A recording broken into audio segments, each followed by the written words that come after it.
Hello and greetings to all. Hope to find you still in hot pursuit of achieving your goals and dreams and desires, and hope to see you well settled in your career. In this video today, I'll be talking about a very common dilemma that most of the students face when they find themselves confused whether I need to go in for an IFRS course or whether I need to do an Ind AS course. Which is better for me? Where should I invest? Where should I put in my hard efforts, my time and my money?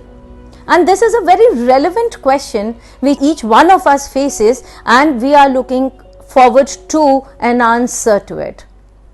Now here I would want to reiterate the fact that IFRS has become the universally accepted accounting language, and therefore it is very but natural to have this dilemma and confusion whether I need to go in for a DIP IFRS or whether I need to go in for Ind AS.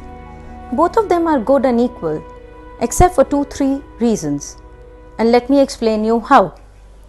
When I talk of Ind AS are the converged form of IFRS, and the major point and element that we need to remember is that Ind AS is only applicable to India. That means that this knowledge which you will acquire is restricted and is limited within the boundaries of Indian territory. So that is one important thing that I need to remember before I take a decision. But if I am looking for an international exposure, if my vision is to see myself settled and accepted globally, then I need to go in for IFRS, because IFRS is a course which has the global recognition and acceptance by more than 180 countries of the world. So one paper, 3 hours, and I get this certification for the rest of my life, and I get this validity to either get a job or to get my projects or to aspire my dream of becoming my own IFRS consultant and also place myself at an international level.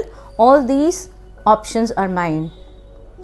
And last but not the least, the difference between IFRS and Ind AS is only 5%. That means there are only 4 to 5 parameters where I can actually differentiate between Ind AS and between IFRS. So once you do IFRS, you automatically have covered 95% of Ind AS. But once you have done Ind AS, then you get restricted only to India. You do IFRS, you get a global exposure, and you also get acceptance in India. So what are we waiting for? Let's take up a call, evaluate ourselves, evaluate the pros and cons of both, and then take the right step. I hope I'm able to help you step out of that dilemma and that confusion that what I need to take up, where I should go, IFRS or Ind AS. I'm Dr. Jasmine Kaur, creator of Tishaz.com, an online IFRS training program and a platform where we provide comprehensive IFRS trainings. I would like you to comment and give me suggestions or your questions and queries about IFRS, which I would try to solve and resolve. Please like, share and subscribe to my YouTube channel.